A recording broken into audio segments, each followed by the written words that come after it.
The first gold.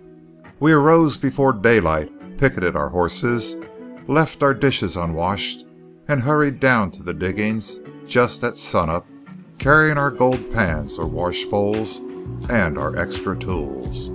The bar was as yet deserted. We set to work with a will, taking turns with a pickaxe and the 2 shovels. I must confess that our speed slowed down considerably after that first wild burst, but we kept at it steadily.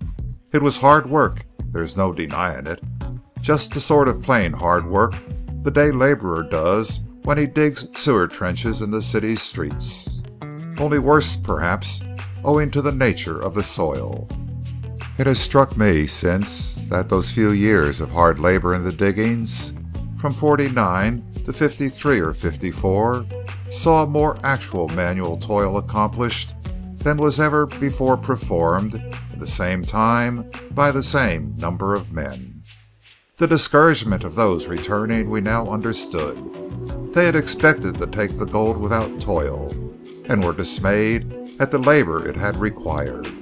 At any rate, we thought we were doing our share that morning, especially after the sun came up. We wielded our implements manfully, piled our debris to one side, and gradually achieved a sort of crumbling, uncertain excavation, reluctant to stay emptied. About an hour after our arrival, the other miners began to appear, smoking their pipes. They stretched themselves lazily, spat upon their hands, and set to. Our friend of the day before nodded at us cheerfully, and hopped down into his hole. We removed what seemed to us tons of rock. About noon, just as we were thinking rather dispiritedly of knocking off work for a lunch, which in our early morning eagerness we had forgotten to bring, Johnny turned up a shovelful whose lower third consisted of the pulverized bluish clay. We promptly forgot both lunch and our own weariness. "Hey," shouted our friend, scrambling from his own claim. "Easy with the rocks. What are you conducting here, a volcano?" He peered down at us. "Pay dirt, hey. Well, take it easy, it won't run away." Take it easy? As well as ask us to quit entirely. We tore at the rubble, which aggravatingly and obstinately cascaded down upon us from the sides. We scraped eagerly for more of that blue clay. At last, we had filled our 3 pans with a rather mixed lot of the dirt, and raced to the river. Johnny fell over a boulder and scattered his panful far and wide. His manner of scuttling back to the hole after more reminded me irresistibly of the way a contestant in a candle race hurries back to the starting point to get his candle relighted. We panned that dirt clumsily and hastily enough, and undoubtedly lost much valuable sand overside. But we ended each with a string of color. We crowded together, comparing our pans. Then we went crazy. I suppose we had about $0.25 worth of gold between us, but that was not the point. The long journey, with all its hardships and adventures, the toil, the uncertainty, the hopes, the disappointments and reactions, had at last their visible, tangible conclusion. The tiny flecks of gold were a symbol. We yapped aloud. We kicked up our heels. We shook hands. We finally joined hands and danced around and around. From all sides, the miners came running up, dropping their tools with a clatter. We were assailed by a chorus of eager cries. "What is it, boys? A strike? Whereabouts is your claim? Is it flour or flake? Let's see." They crowded around in a dense mob, and those nearest jostled to get a glimpse of our pans. Suddenly sobered by this interest in our doings, we would have edged away could we have got hold of our implements. "Well, I'll be darned," snorted a tall, State of Maine man in disgust. "This ain't no strike. This is an insane asylum." The news slowly penetrated the crowd. A roar of laughter went up. Most of the men were hugely amused, but some few were so disgusted at having been fooled that they were almost inclined to take it as a personal affront that we had not made the expected strike. "You'd think they was a bunch of confounded Cascadese," growled one of them. The miners slowly dispersed, returning to their own diggings.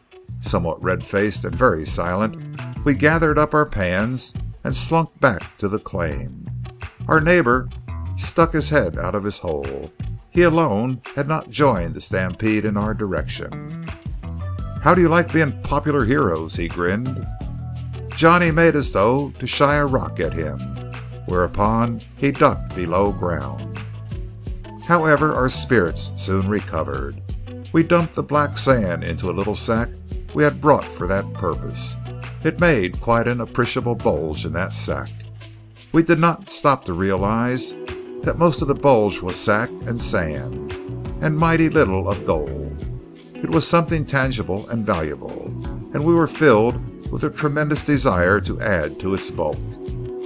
We worked with entire absorption, quite oblivious to all that was going on about us.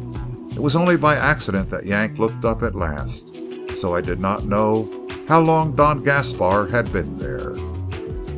"Will you look at that?" cried Yank. Don Gaspar, still in his embroidered boots, his crimson velvet breeches, his white linen, and his sombrero, but without the blue and silver jacket, was busily wielding a pickaxe 100 feet or so away. His companion, or servant, was doing the heavier shovel work.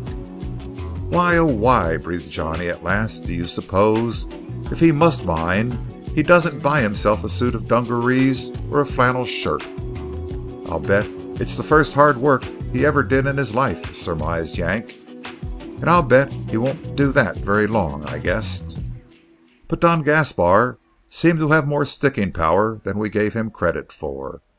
We did not pay him much further attention, for we were busy with our own affairs. But every time we glanced in his direction, he appeared to be still at it. Our sack of sand was growing heavier, as indeed were our limbs. As a matter of fact, we had been at harder work than any of us had been accustomed to for very long hours, beneath a scorching sun, without food and under strong excitement. We did not know when to quit. But the sun at last decided it for us, by dipping below the mountains to the west. We left our picks and shovels in our pit, but carried back with us our pans, for in them we wished to dry out our sand. The horses were still at their picket ropes, and we noticed near the lower end of the meadow, but within the bushes, 3 more animals moving slowly. A slim column of smoke ascended from beyond the bushes. Evidently we had neighbors. We were dog-tired, and so far starved that we did not know we were hungry. My eyes felt as though they must look like holes burned in a blanket. We lit a fire, and near it placed our pan full of sand. But we did not take time to cook ourselves a decent meal. We were much too excited for that. A half-made pot of coffee, some pork burned crisp, and some hard bread comprised our supper. Then Yank and I took a handful of the dried sand in the other 2 pans, and commenced cautiously to blow it away. Johnny hovered over us full of suggestions and premonitions of calamity. "Don't blow too hard, fellows," he besought us. "You'll blow away the gold. For heaven's sake, go easy." We growled at him and blew. I confess that my heart went fast with great anxiety, as though the stakes of my correct blowing were millions. However, as we later discovered, it is almost impossible to blow incorrectly. There is something really a little awing about pure gold, newborn from the soil. Gold is such a stable article, so strictly guarded, so carefully checked and counted, that the actual production of metal that has had no existence savors almost of the alchemical. We had somewhat less than an ounce, to be sure, but that amount in flake gold bulks considerably. We did not think of it in terms of its worth in dollars. We looked on it only as the gold, and we stared at the substantial little heap of yellow particles with fascinated awe.